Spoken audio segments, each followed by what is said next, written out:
Muy buena tarde, tercer año Grupo B, un gusto saludarlos. El día de hoy vamos a abordar la segunda parte de lo que es el derecho colectivo, desde la visión, desde la óptica de lo que son los estatutos sindicales. Los estatutos sindicales se parecen dentro de las actas constitutivas a los estatutos de las empresas, de las sociedades mercantiles, de las asociaciones civiles y de las fundaciones. ¿Por qué el parecido? Resulta ser que incluye normas de carácter objetiva, o sea, el fondo de cómo va a ser un sindicato, y reglas de carácter procesal o procedimientos a seguir para efecto del estudio, mejoramiento y defensa de los intereses de la clase trabajadora. Vamos a ver un fragmento más de este programa de opiniones con relación a la reforma laboral para que entremos de golpe a lo que es los estatutos de los sindicatos.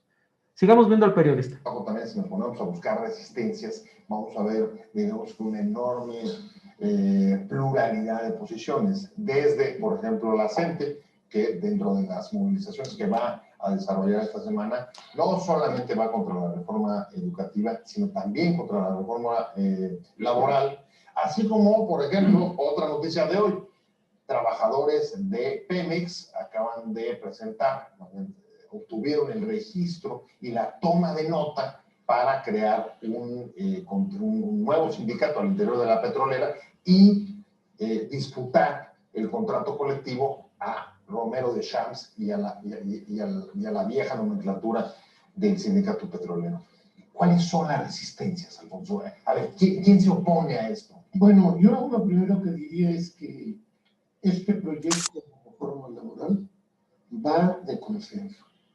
En comisiones, en la Comisión de Trabajo de la Cámara de Diputados, se discutió, por supuesto, la propuesta de Morena, sí, pero se adicionaron cuestiones muy importantes a propuesta del PRI, a propuesta de la ONT, a propuesta del PES, en fin, sin tener conocimiento directo de lo que haya sucedido, yo diría que esta reforma ya va, y va muy bien. Es correcto. O sea, está caminando y está caminando bien. Muy bien. Y a lo mejor sí se logra lo que decía Luis Alcalde, sacarla en abril, incluso antes de Semana Santa. Bueno, es que esa es la pretensión, que saliera en abril, porque después hay que entrar a las negociaciones. No, y sobre todo, maestro, tenemos que observar que se viene el periodo de Semana Santa, se viene después ya la inminencia del proceso electoral en Estados Unidos, y se nos puede complicar verdaderamente por México, no por los partidos de México. Bueno, y también se cumple rápidamente el horizonte que había dicho Lighthizer de tener o abrir la discusión en Estados Unidos para la ratificación de junio. Cuestión que cada vez se pone más en duda. Pero ¿sabes qué? Me gustaría saber qué traes, cuáles son las cosas que metieron los otros partidos, porque hasta donde lo estás diciendo, lo que se puede esperar de esto es una reforma en la que vayan todos los partidos, así es. PAN, PRI, Morena, así es. Movimiento Ciudadano, etcétera. Así es. A ver qué es lo que lograron meter. Déjame decía, en el Congreso se analiza una reforma laboral, una reforma que promueve libertad sindical, voto para elegir a los representantes sindicales, para exigir, por ejemplo, transparencia y saber a dónde van a dar las cuotas de los trabajadores.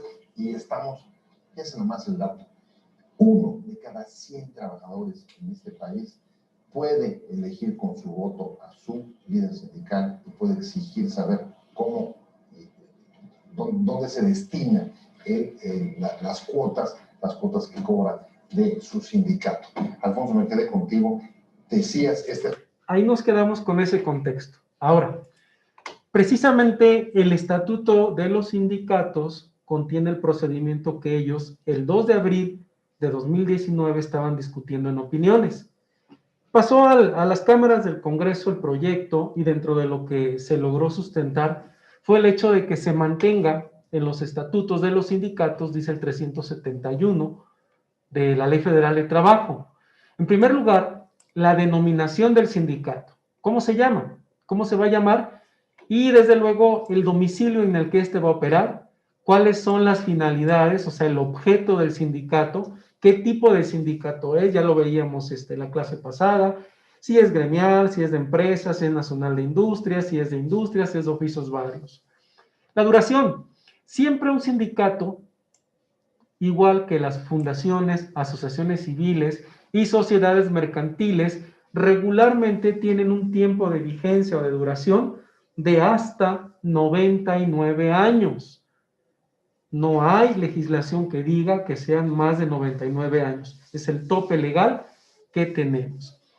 En la fracción quinta, en cuanto a las condiciones de los miembros, qué importante es el hecho de quién es miembro de un sindicato, cómo puede serlo, sin que haya cláusula de exclusión por el hecho de que la persona entra a la empresa y no quiera formar parte de ese sindicato. Tiene que incluirse también un capítulo donde diga las obligaciones y los derechos de nosotros, cuáles van a ser como trabajadores, como asociados dentro de este organismo de tipo sindical. Además, cómo se formulan, cómo se van a establecer o diseñar los medios o las medidas o los reglamentos para expulsar y disciplinar a cualquier asociado. Si algún asociado violenta las normas objetivas, los principios, los derechos y las obligaciones que tiene un sindicato, ¿cómo puede expulsársele y cómo puede aplicársele una corrección de tipo administrativa? Esto es, o un exhorto, una llamada de atención, la suspensión de sus derechos sindicales, la suspensión del derecho a ser votado o elegido en una asamblea, en una directiva, etcétera. Para ello, también es muy importante que quien tiene que conocer es la asamblea de trabajadores. Toda la asamblea, el pleno.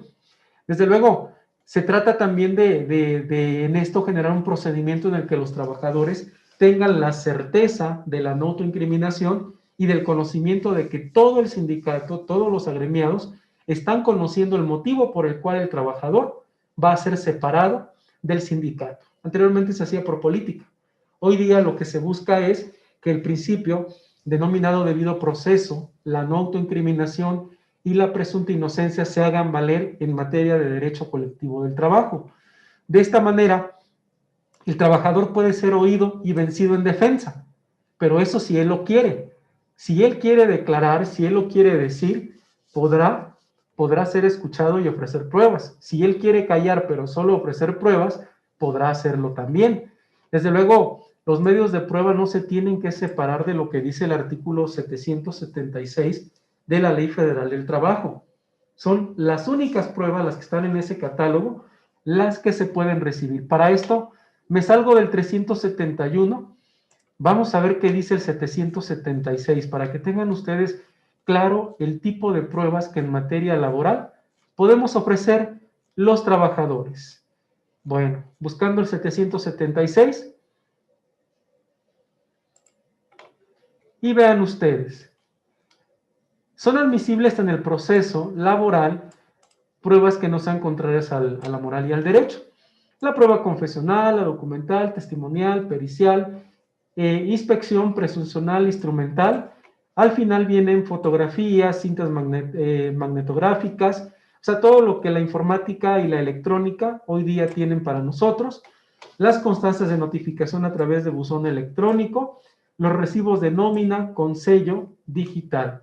Eso es lo primero que nosotros tenemos que ubicar en medios de prueba, siempre y cuando a verdad sabida y buena fe guardada no dañen ni la moral ni el derecho y se obtengan a través de algo que se conoce como verdad sabida y buena fe guardada. Son los principios que en el derecho del trabajo nosotros tenemos que hacer valer como trabajadores.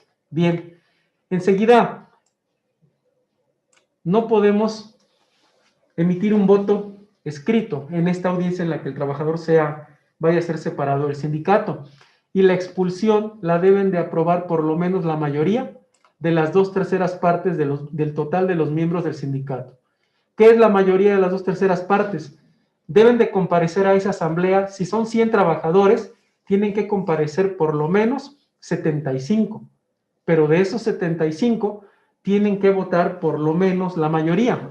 Veamos, 70 entre 2 son 35, serían 38 trabajadores de 75 que se presentaran a esa asamblea los que podrían determinar que esta persona sea separada de su sindicato.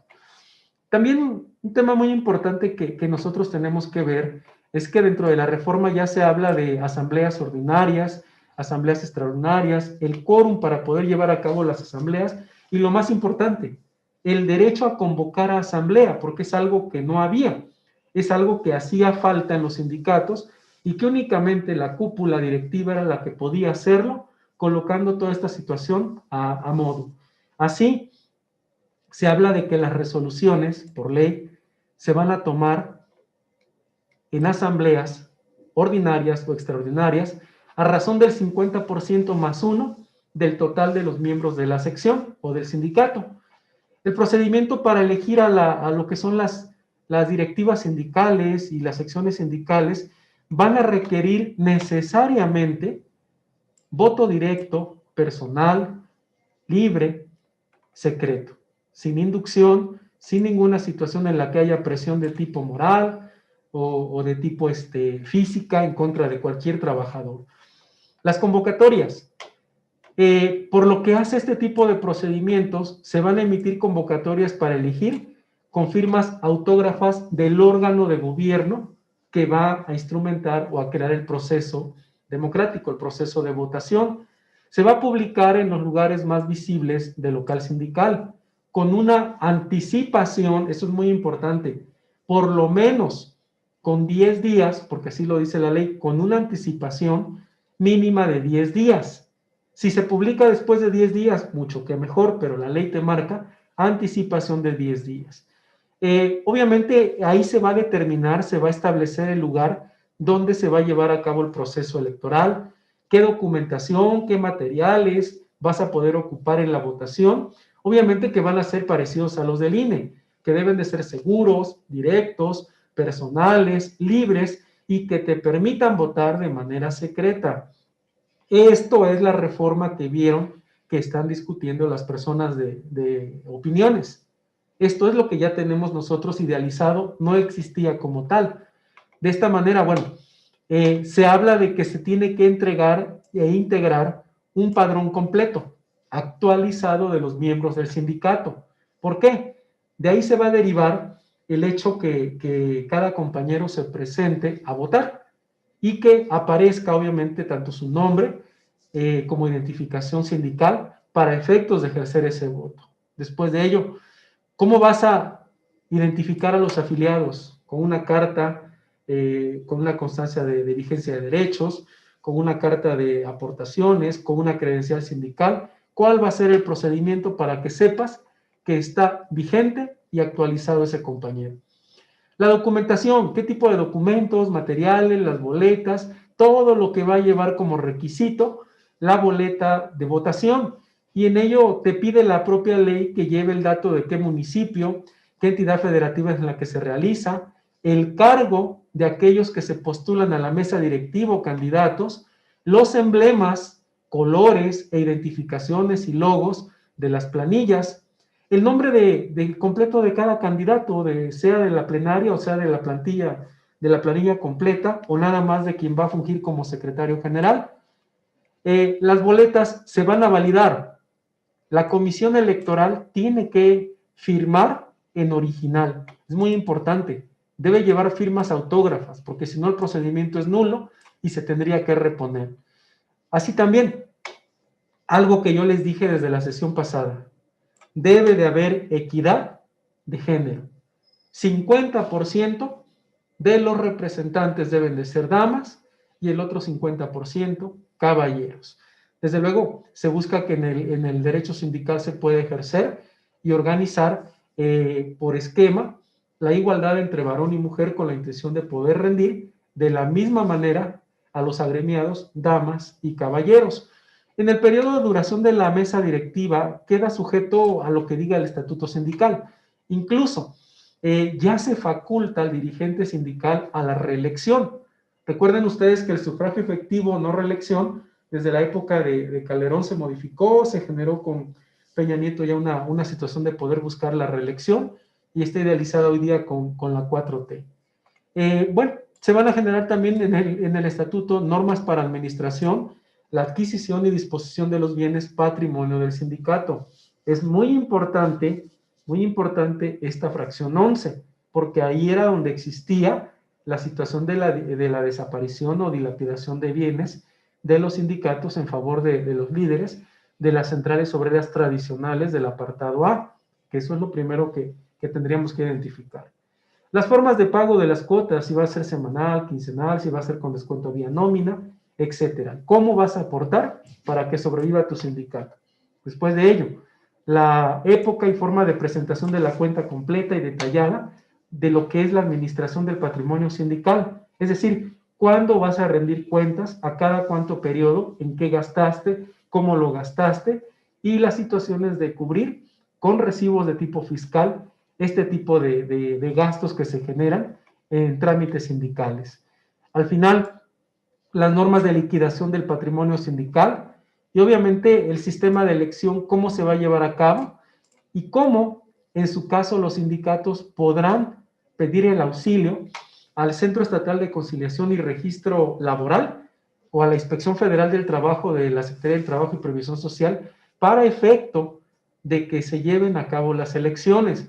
Yo comento, cuando laboré en la Junta Local, tuve la oportunidad en Teciutlán, nos pidieron que en una elección de un sindicato de maquilas, allá hay maquiladores en Teciutlán, el personal actuarial, los actuarios de la Junta Local, en aquella época era yo en 1996 actuario, acudiéramos a constatar, a dar fe de que había en ese entonces, fue en un recuento de trabajadores, es decir, un sindicato que estaba en la empresa y otro que quería entrar, iban a ver quién tenía más trabajadores. Tuve el honor de estar en esa reunión, en un recinto grande, donde subían, como un auditorio, donde subían los trabajadores, votaban y se retiraban. Al final contamos los votos, a qué sindicato pertenecían unas y otras, y se quedó con esa toma de nota, perdón, con ese contrato colectivo de trabajo, el sindicato que tenía más trabajadores. Se hizo por acuerdo entre los dos sindicatos y mediante la orden que dio en aquel entonces el Tribunal Laboral. Fue una experiencia para mí que no estaba en ley, pero que hoy día ya lo recoge en el 371 bis, esta nueva Ley Federal de Trabajo o esta reforma que se presenta. Sin duda, este tipo de solicitudes se deben de hacer por lo menos con el 30% de los afiliados que estén de acuerdo.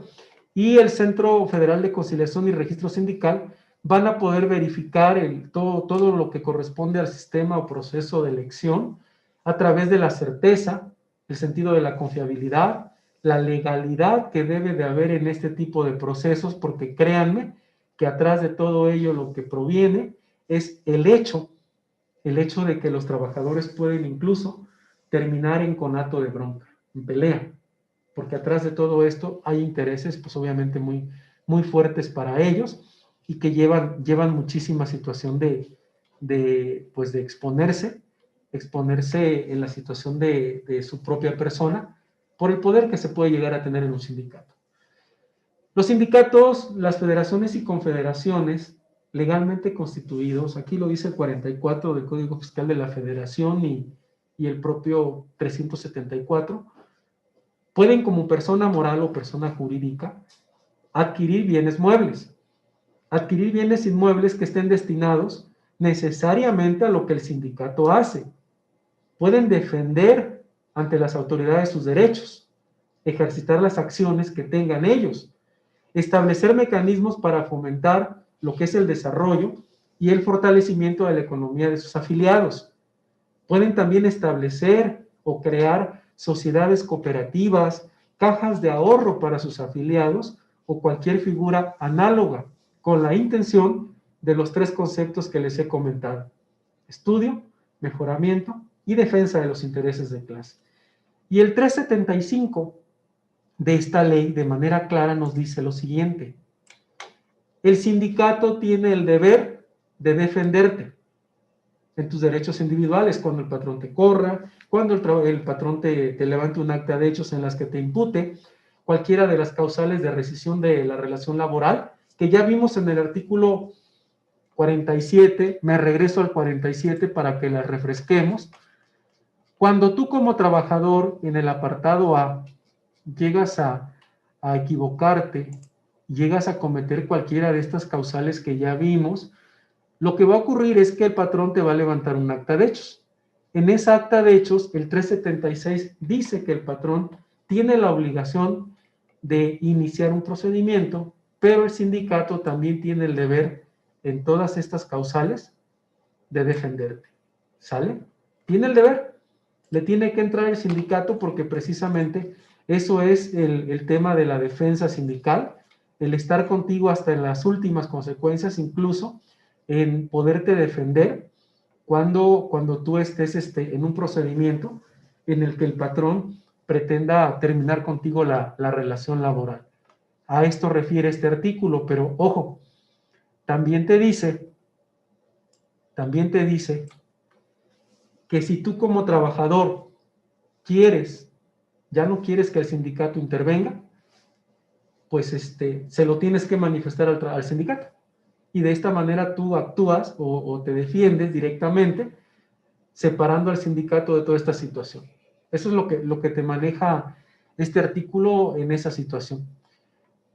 ¿Cuáles son las obligaciones de los sindicatos? ¿Qué tienen que hacer las mesas directivas? Siempre presentar informes que les soliciten las autoridades de trabajo, únicamente por lo que hace su actuación sindical. Comunicar a la autoridad registral en un término de 10 días el cambio de la directiva y modificaciones que hagan a los estatutos, los cambios que ellos estén haciendo, porque tienen que brindarles ahí una toma de nota a este centro registral de información. También de ello, tienen que estar informando a la autoridad cada 3 meses las altas y las bajas de sus miembros, que es un tema muy importante por aquello de perder el número mínimo de las personas que llegas a tener. Un sindicato no tiene permitido lo siguiente. Los sindicatos no pueden trabajar temas de tipo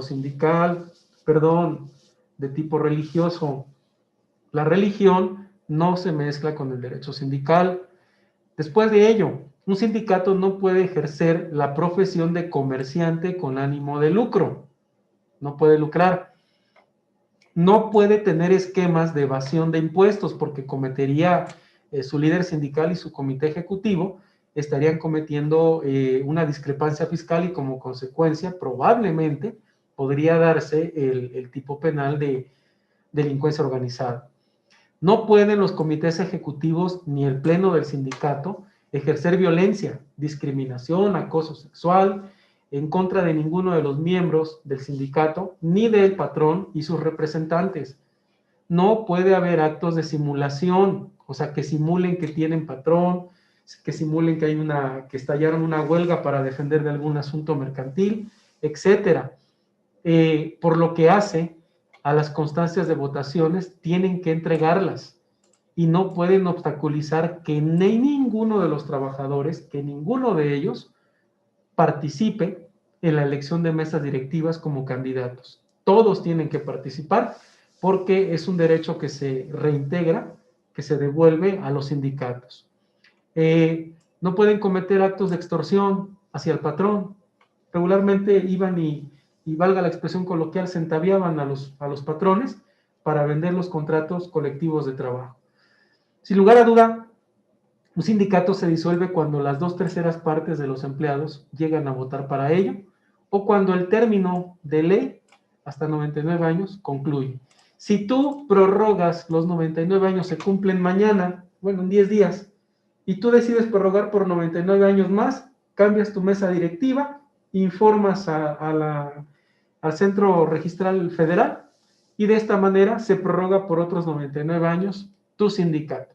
Puedes formar parte de las federaciones, confederaciones, te puedes integrar a ellas, pero al hacerlo se tienen que agregar también por duplicado copia autorizada del acta constitutiva de todos los sindicatos que se agremiaron, la lista con los padrones de cada uno de ellos, copia autorizada de los estatutos, copia autorizada de la mesa directiva global y, ojo, todo debidamente autorizado por los nuevos líderes que se den del grupo de sindicatos que integren una federación o una confederación. Esto es lo que me corresponde hablar de estatutos, es un tema largo. Sigue en la siguiente sesión que trabajemos contrato colectivo, contrato ley, y cerremos con lo que es reglamento interior. Ya lo que es la terminación, suspensión de las relaciones laborales, son temitas que ya hemos abordado desde el concepto individual. Cierre de clase. ¿Quién quisiera hacer su cierre de clase? ¿Qué le llamó la atención a uno de ustedes del derecho colectivo en materia de los estatutos de un sindicato? ¿Qué te llamó la atención? ¿Qué quisiera saber más de este tema?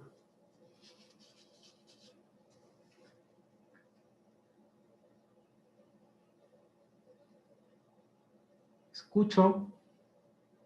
¿Nadie? Bueno, un voluntario. Alfredo Hernández.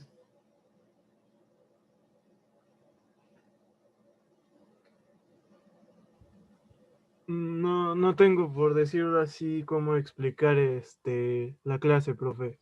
Lo que, Pues sí. lo que le haya entendido, Alfredo. ¿Qué es un estatuto? Para empezar por ahí. ¿Serán requisitos que se deben de llevar a cabo para algo? ¿Como un recetario? Yo diría que sí, pues también son donde llevan, como usted dice, los requisitos y algunas otras descripciones.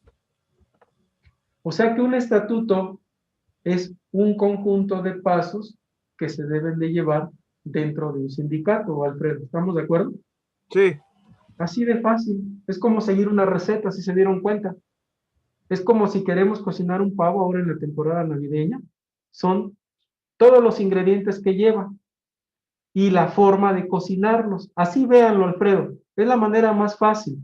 Si se dan cuenta, es la manera más fácil de decir, bueno, quiero integrar mi sindicato al estatuto de ellos. Bueno, tienes que decirnos cómo se va a integrar, quiénes lo van a integrar, las formas que se van a llevar a cabo, quiénes son asociados, y hasta el final, cocinado el tema, tienes un sindicato. ¿Qué les parece? Gracias, Alfredo. Bien, Ixel Carolina. Pues a mí lo que me gustó de la clase es que ya sepamos más sobre los sindicatos, lo que se debe de hacer y no hacer con lo que es muy común que cuando los sindicatos quieran presionar a la empresa, pues se haga la huelga. Y a mí me gustó saber que haciendo la huelga, pues hay una cancelación del sindicato, igual de que no puede, bueno, a lo mejor un sindicato no puede hostigar a alguien más o así. Y pues eso me gustó de la clase. Bien, le agradezco mucho. Muy buena tarde a todos. Publico el video en un ratito y la pregunta detonadora. Luis Arturo, empezamos a revisar cómo vamos en tareas. Lo mensajeo más al ratito. Sí, profe. Gracias, linda tarde a todos. Hasta luego. Adiós, profe.